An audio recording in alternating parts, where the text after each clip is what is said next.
AIIMS Jodhpur के चौथे दीक्षांत समारोह में हमारे बीच में उपस्थित राज्य के यशस्वी और उत्साही मुख्यमंत्री आदरणीय भजन लाल जी, मंत्रिमंडल में मेरे साथी, मेरे मित्र आदरणीय गजेंद्र सिंह जी, राज्य के हेल्थ मिनिस्टर आदरणीय गजेंद्र सिंह खीमर जी, राज्य के मंत्रिमंडल के सदस्य आदरणीय जोगाराम पटेल जी, राजेंद्र गहलोत जी, सुब्रा सिंह जी, एस अग्रवाल जी, मंच पर उपस्थित सभी विशेष जन, उपस्थित भाइयों एवं बहनों, आज एम्स जोधपुर में एम्स के स्टूडेंट का दीक्षांत समारोह भी है। उसके साथ सभी 6 एम्स में जो विशेष हेल्थ की सुविधा उपलब्ध कराई गई है उसका लोकार्पण शिलान्यास हुआ और 70 जितनी राजस्थान में भारत सरकार और राज्य सरकार के संयुक्त उपक्रम में जो हेल्थ सुविधा उपलब्ध हुई है उसका लोकार्पण और शिलान्यास भी हुआ। दोस्तों, जो विद्यार्थी, जो स्टूडेंट जिन्होंने आज हमारे हाथों से मेडल लिया है, अपनी विशेष योग्यता बताई है, उसको मैं अभिनंदन देता हूं। जो स्टूडेंट ने आज डिग्री प्राप्त हुई है उसको भी मैं अभिनंदन देता हूं। आपकी जीवन की एक बारी, एक इनिंग पूर्ण हुई है, दूसरी इनिंग का प्रारंभ हो रहा है। एक ऐसी इनिंग, एक ऐसा कार्यकाल जिसमें आप स्टूडेंट हो, आपके पर सोशल जिम्मेवारी सामान्यतः नहीं होती है। आप पर आर्थिक जिम्मेवारी सामान्यतः नहीं होती है, केवल पढ़ाई की जिम्मेदारी होती है। आपने अच्छी पढ़ाई की, मेहनत की, आपके माता पिता ने आपको डॉक्टर बनाना चाहा होगा।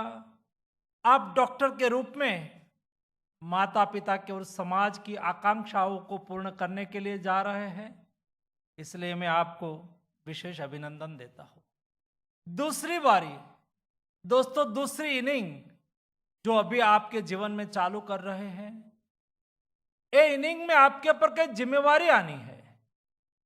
आपके पर सामाजिक दायित्व आना है, आपके पर आर्थिक जिम्मेवारी भी आनी है। उसको निर्वहन करते हुए आपको समाज जीवन में सर्वाइव होना है। दोस्तों, जब आप पढ़ाई करते हैं तब आपके प्रति समाज के 2 वर्ग, उनके आपके प्रति अपेक्षा होती है और उसको सबसे ज्यादा खुशी होती है। आज जब आप डिग्री ले रहे हो तब आपके माता पिता को सबसे ज्यादा खुशी होगी। मेरे बेटे, मेरी बेटी ने अच्छी पढ़ाई पूर्ण की है और डॉक्टर बनकर समाज में जा रहे हैं। उसके आपके आज डिग्री लेने के अवसर पर जितनी आप में खुशी होगी उससे ज्यादा खुशी आपके माता पिता को होगी। दूसरी खुशी जिन्होंने आपको पढ़ाया है, जिसके पास अब 5.5 साल तक आपने पढ़ाई की, दोस्तों वो है आपके टीचर, आपके शिक्षक। जितनी आपके माता पिता को खुशी होती है, इतनी ही खुशी अपने स्टूडेंट को देख के, अपने सफल स्टूडेंट को देख के अपने टीचर में होती है।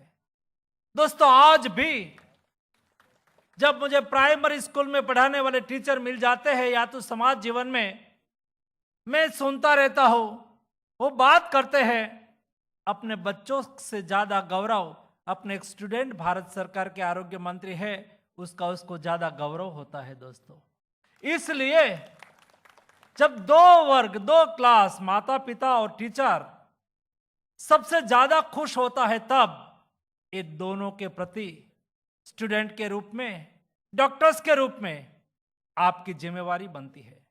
माता पिता ने जब आपको पाला होगा, पोषा होगा, आपको पढ़ाया होगा, तब आपके बारे में एक स्वप्न देखा होगा। एक आदर्श नागरिक के रूप में, एक आदर्श डॉक्टर के रूप में आप माता पिता की और समाज की आकांक्षा पूरी करेंगे। मैं अपेक्षा करता हूं कि माता पिता की अपेक्षाओं को पूर्ण करने की आपकी जिम्मेवारी है। दूसरा, आपके टीचर, उसके आपसे और कोई ज्यादा अपेक्षा नहीं होती है। आपकी सफलता को महसूस करते हुए उसको संतोष होता है। लेकिन आप पढ़ के कहां भी जाओ, कितना भी आगे बढ़ो, लेकिन जिस संस्था में आपने पढ़ाई की, जिस इंस्टीट्यूट में आपने पढ़ाई की, जिस टीचर के पास आपने पढ़ाई की, उसको हमेशा याद रखना। जब समय मिले तब कभी इंस्टीट्यूट में चक्कर लगा के जाना, कोई शिक्षक है तो उसका आशीर्वाद लेके जाना। दोस्तों, आपका जीवन का हौसला बढ़ेगा, आपको उससे प्रेरणा मिलेगी। और यहां भजनलाल जी अपनी बात में कह रहे थे कि जब आप डॉक्टर बनके समाज जीवन में जाएंगे, और गजेंद्र जी ने कहा कि विकसित भारत बनाने में हमारा भी कोई ना कोई कंट्रीब्यूशन होना चाहिए। हम जब डॉक्टर बन के जाते हैं तब हमारी जिम्मेवारी विशेष इसलिए बन जाती है कि देश में डॉक्टर के प्रति देखने का रवैया अलग है। हमारे देश में डॉक्टर एक कॉमर्स नहीं है, इस देश में डॉक्टर एक सेवा है। हमारे देश में पेशेंट के प्रति कॉमर्शियल व्यवहार नहीं होता है। हमारी संस्कृति, हमारी परंपरा ने हमें सिखाया है। हम दर्दी को नारायण का स्वरूप देखते हैं। कोई दर्दी हमारे यहां आते हैं, कोई डॉक्टर के पास आते हैं, वो नारायण है, यानी कि ईश्वर का स्वरूप है, उसकी सेवा करना है। जब दर्दी नारायण है, ईश्वर का स्वरूप है, तो हॉस्पिटल क्या है? मैं मानता हूं कि हॉस्पिटल चिकित्सा का मंदिर है। जब हॉस्पिटल मंदिर है, मंदिर में नारायण के रूप में पेशेंट है, तो डॉक्टर के रूप में आपकी जिम्मेवारी क्या है दोस्तों? एक मंदिर में पुजारी की जो जिम्मेवारी होती है, वो जिम्मेवारी डॉक्टर की पेशेंट और हॉस्पिटल के प्रति होती है। आपके जीवन में संस्कार कभी ना भूलिए। इस संस्कार को आप संयोज के आगे बढ़ेंगे दोस्तों, हमेशा आपको प्रेरणा मिलती रहेगी। ये प्रेरणा केवल आपके जीवन के लिए नहीं, हमारे देश के मूल्यों को बचाने के लिए, मूल्यों को आगे बढ़ाने के लिए भी, वसुधैव कुटुंबकम का संस्कार को परिपूर्ण करने के लिए भी। मैं कोविड क्राइसिस के दरमियान दुनिया के हेल्थ मिनिस्टर के साथ मीटिंग करता था।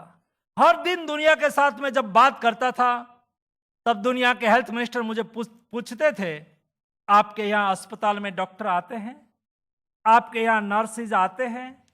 आपके यहां पैरामेडिक स्टाफ आते हैं? मैं कहता था कि मेरे कोई डॉक्टर, कोई नर्सिस ने एक क्राइसिस की स्थिति में छुट्टी नहीं ली है।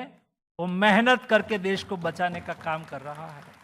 जब शुरुआती दिनों में दुनिया को लगता था India is a big country, huge diversity, 1.4 billion population, India कैसे कोविड क्राइसिस के सामने लड़ेगा? इंडिया में कैजुअलिटी होगी, उसके आधार पर दुनिया का फिगर बनेगा, ऐसी दुनिया की धारणा थी।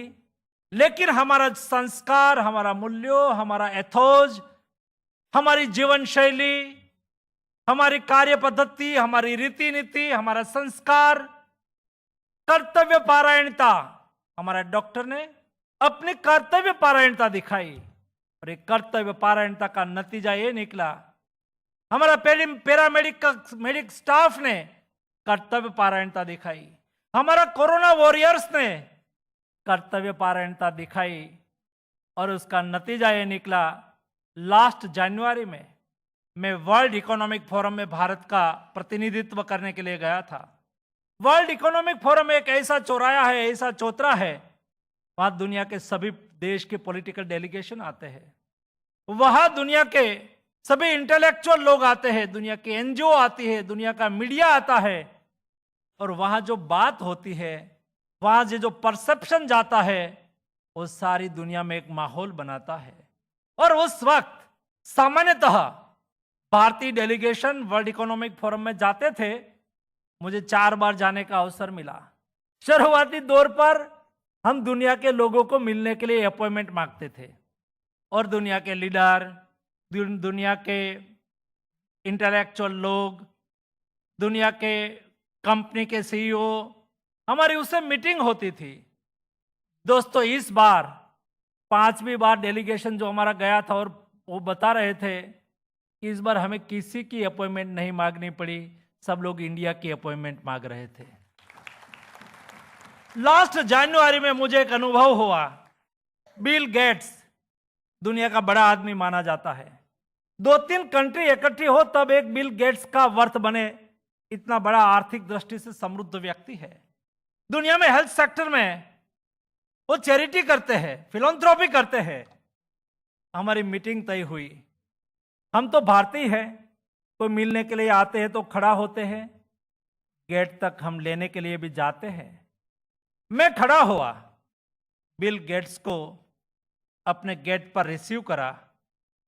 उन्होंने मेरे साथ हैंडशेक करते हुए कहा कि congratulate India, you have done good Covid management and vaccination drive. आपने अच्छा कोविड मैनेजमेंट करा और दुनिया की श्रेष्ठ वैक्सीनेशन ड्राइव चलाई। ये देश सामर्थ्यवान देश है दोस्तों। आप सब लोग, आप में रही शक्ति आपके स्वयं को भी आगे बढ़ा सकते हो, देश को भी आगे बढ़ा सकते हो। ये देश में ब्रेन पावर और मेन पावर की कभी कमी नहीं थी, कमी नहीं है। सवाल केवल इतना ही था कि एक शक्ति को अवसर देना। मोदी जी ने केवल यही करा है। मैं प्रारंभिक कोविड के समय में एक बार मोदी जी ने देश के साइंटिस्ट लोगों की मीटिंग बुलाई थी और मीटिंग में मोदी जी ने पूछा कि कोविड के सामने हम कैसे लड़ेंगे। तब हमारे देश के नामांकित साइंटिस्ट ने कहा कि प्रधानमंत्री जी, ये अननोन वायरस है, न्यू वायरस है, म्यूटेट होके कैसा बिहेवियर करेंगे ये हमें भी पता नहीं है, दुनिया के कोई साइंटिस्ट को पता नहीं है, लेकिन हमें इतना पता है कि वैक्सीन उसके लिए कारगर हो सकती है। और तब देश की 70 साल का इतिहास की स्थिति तो यही थी, इंडिया में कोई भी वैक्सीन आया हो, चाहे वो स्मॉल पॉक्स का वैक्सीन आया हो, चाहे वो रूबेला का वैक्सीन आया हो, चाहे कोई भी वैक्सीन आया हो, पहले दुनिया में आता था, बाद में मिनिमम 8 साल में और मैक्सिमम 15-17 साल के बाद वो इंडिया में आता था। दोस्तों, कोविड का वैक्सीन इतना लेट आया होता तो हमारी क्या स्थिति होती। और उस वक्त मोदी जी ने देश के साइंटिस्ट के साथ बातचीत करते हुए केवल इतना कहा था कि मुझे मेरे देश के साइंटिस्ट पर भरोसा है, आप रिसर्च करिए, आगे बढ़िए, निष्फलता मेरी, सफलता आपकी, संसाधन की कोई कमी नहीं रहेगी। नतीजा ये निकला, हमारे देश के साइंटिस्ट ने, हमारे देश की कंपनियों ने जो करके बताया। 20 दिसंबर 2020 में दुनिया में वैक्सीन का पहला डोज लगा था और 16 जनवरी 2021 में, एक महीने के बाद इंडिया में रिसर्च किया हुआ, इंडियन कंपनियों ने बनाया हुआ एक नहीं 2 वैक्सीन उपलब्ध हो गए। दोस्तों, देश की ताकत है, देश की क्षमता है, ये देश सब कुछ कर सकता है।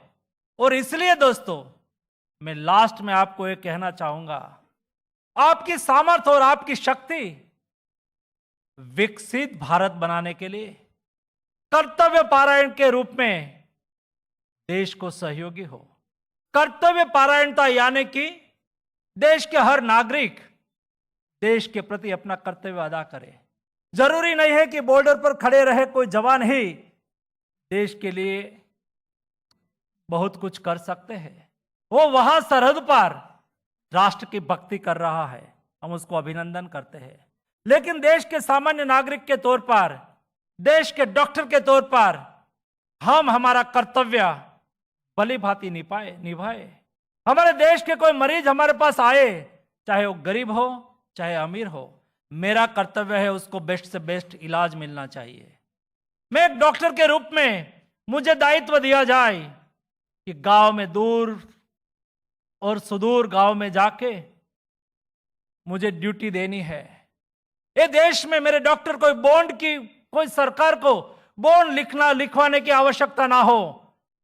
देश के हर नागरिक, मेरे देश के हर डॉक्टर कर्तव्य भाव से समझे कि जब तक हेल्थ एक्सेसिबल ना हो तब तक मुझे जहां भी ड्यूटी दी जाए वहां, या तो मैं स्वैच्छिक तौर पर, क्या आप यहां से डॉक्टर बन के जा रहे हैं? आप देश के लिए कर्तव्य अदा करने के लिए संकल्प कर सकते हैं कि मैं 2 साल तक सरकारी डॉक्टर के रूप में दूर सुदूर राजस्थान के रेगिस्तान क्षेत्र में जिस पीएचसी पर कोई डॉक्टर नहीं जाता है, वहां जाके मैं मेरे राज्य के नागरिकों के लिए, मेरे राज्य के नागरिक की स्वास्थ्य सुविधा के लिए मैं वहां जाके मेरी सेवा अदा करूंगा, वहां जाके मैं काम करूंगा। दोस्तों, ये भाव से जब हम काम करेंगे तब मोदी जी का स्वप्न है कि हम 2047 में, यानी कि जब देश आजादी का शताब्दी वर्ष मनाता हो, तब ये भारत विकसित भारत हो। और मोदी जी ने विकसित भारत बनाने के लिए कर्तव्य परायणता, विरासत से प्रेरणा लेके आगे बढ़ना है। साथ में कहा है कि हमें एक होके आगे बढ़ना है।